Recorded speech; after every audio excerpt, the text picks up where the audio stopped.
Hi, I'm Rebecca, and welcome to my podcast, Smashing Through with Rebecca Adams. I am so excited you're here on this episode. Topics include life, business, mindset, full of kick ass content and high energy. Enjoy the podcast, and remember, you too can smash through and keep going always.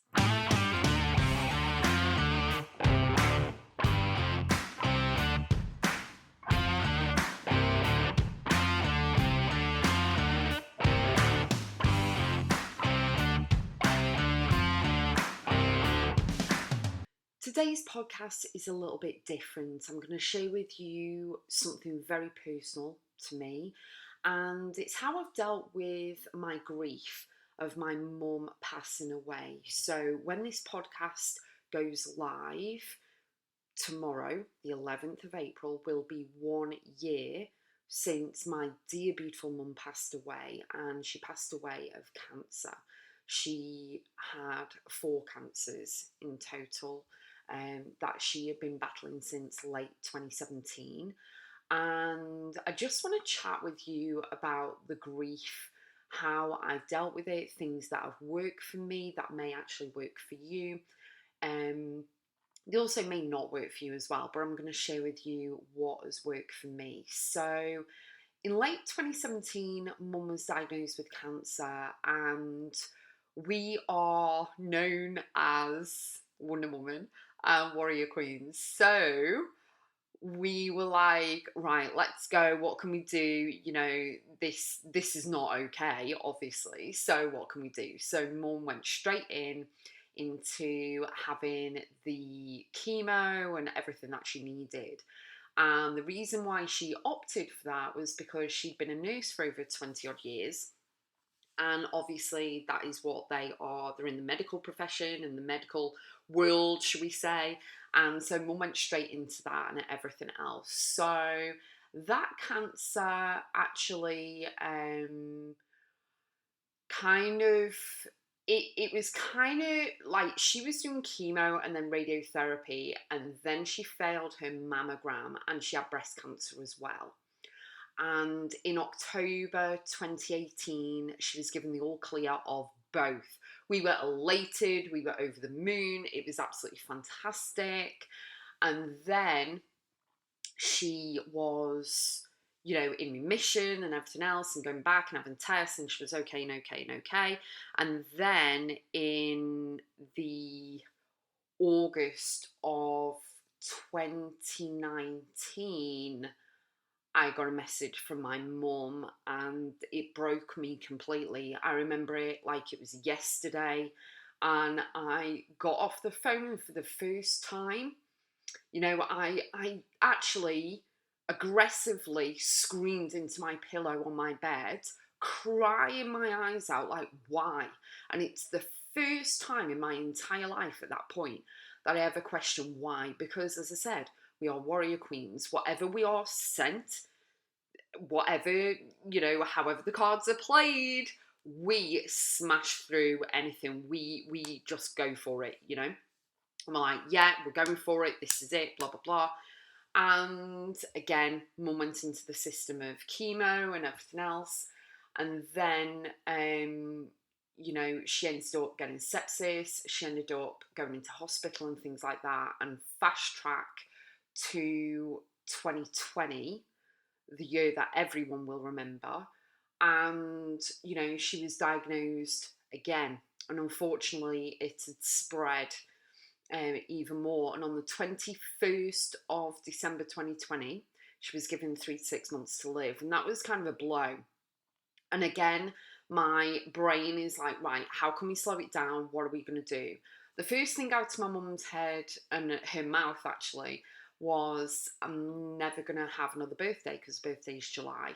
So we celebrated her half birthday in January. So the 10th of January 2021, we celebrated her birthday, which would have been in July. And she did pass away April 11th. So she did 3.5 months, I think, in total of the 3 to 6 months she was given.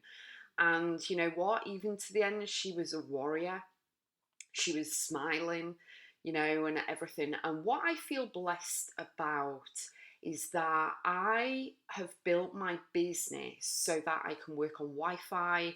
I work when I want to work. I design my days. I earn money from people internationally with helping them with obviously my skills, talent, knowledge, and expertise. And it was wonderful, you know why?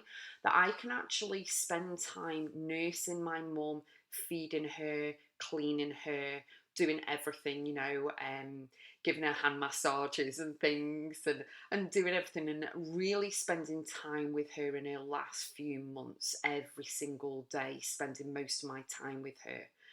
Now, my grief started on the day she told me that she had 3 to 6 months to live. And from that point, I started to grieve every single day because I knew I couldn't control anything.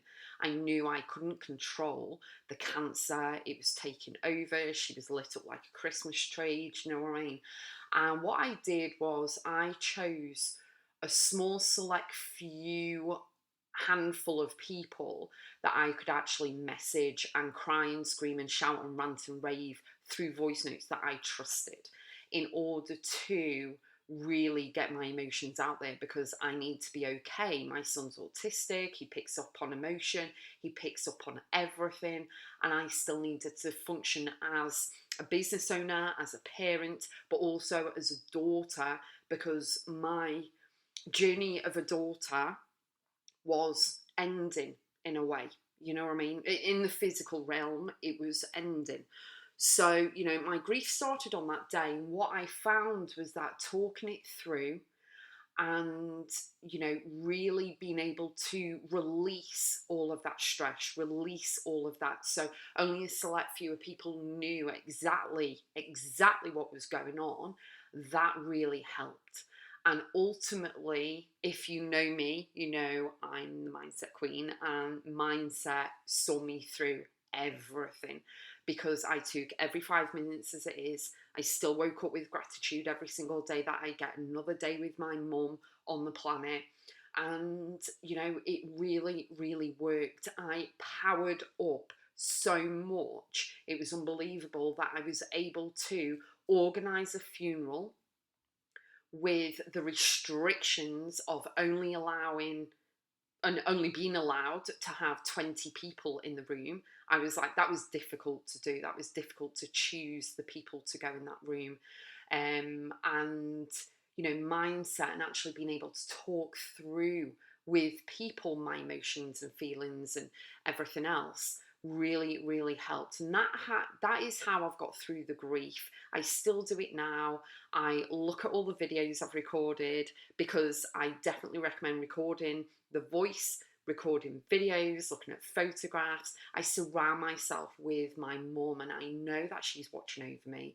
She's very, very proud of me and my kids, and she is watching out for us. We see signs of the robin and things like that, and it does make me smile. But knowing that she is there and she's not in pain anymore is the one thing that I do hold on to. I hold on to the memories, the videos and photos, as I've said, but allowing myself to take every 5 minutes as it is. Crying is a sign of strength, not weakness.